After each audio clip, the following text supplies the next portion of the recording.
আজ আপনাদের বলবো কেন শুভ অক্ষয় তৃতীয়া। অক্ষয় তৃতীয়ার কিছু মহত্ব আছে, সেগুলো আজ আমি আপনাদের জানাচ্ছি। সংস্কৃত অনুযায়ী অক্ষয় শব্দের অর্থ হলো কোনো কাজ ক্ষয় নেই, অর্থাৎ যার কখনো শেষ হয় না। তাই মনে করা হয় অক্ষয় তৃতীয়াতে করা যে কোনো কাজ অক্ষয় থাকে। হিন্দু ধর্মাবলম্বীতে একটি গুরুত্বপূর্ণ উৎসব অক্ষয় তৃতীয়া। বৈশাখ মাসের শুক্লপক্ষে তৃতীয়া তিথিতে অক্ষয় তৃতীয়া পুজো হয়। যে কোনো কাজ সম্পন্ন করার জন্য এই দিন অত্যন্ত শুভ বলে মনে করা হয়। সংস্কৃত অনুসারে অক্ষয় শব্দের অর্থ হলো যার কোনো ক্ষয় নেই, অর্থাৎ যা কখনো শেষ হয় না।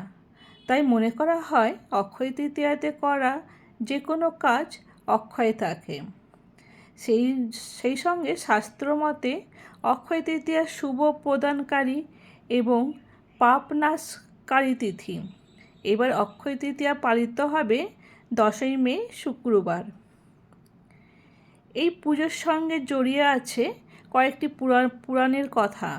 শোনা যায় মহাভারতে কৌরবদের কাছে পাশা খেলায় হেরে 12 বছরের জন্য বনবাস এবং 1 বছরের জন্য অজ্ঞাতবাসে যেতে বাধ্য হয়েছিলেন পাণ্ডবেরা। তাদের বনবাসে থাকার সময় ফের কৌরবদের চক্রান্তে মুনি দুর্বাসা তার শিষ্যদের নিয়ে এক রাতে পাণ্ডবদের আশ্রয় গ্রহণ করতে যান। কিন্তু সেই সময় তাদের ঘরে কোনো অন্ন ছিল না। ক্ষুধার্ত মুনি দুর্বাসা অভিশাপ দেবেন ভেবে ভয় পেয়ে পাণ্ডব ও দ্রৌপদী ঠিক সেই সময় শ্রীকৃষ্ণ পাশে এসে দাঁড়ান। শ্রীকৃষ্ণ এসে হাড়ির তলায় লেগে থাকা একটি মাত্র চালের দানা খেয়ে নেন। আর অবাক করা বিষয়, তাতেই পেট ভরে যায় দুর্বাসা ও তার শিষ্যদের। দুর্বাসার অভিশাপ থেকে এই অক্ষয় তৃতীয়ার দিনই পাণ্ডবদের রক্ষা করেছিলেন শ্রীকৃষ্ণ। তাই এই দিনটি শুভ বলে মনে করা হয়।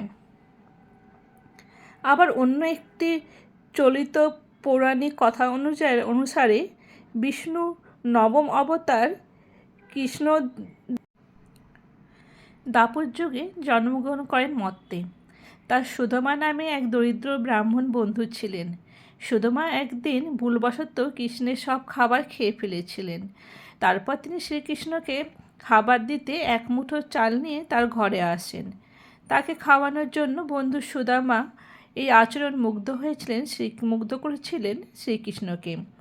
তারপর শ্রীকৃষ্ণের আশীর্বাদে সুদামা অত্যন্ত দরিদ্রতা ঘুচে যায়।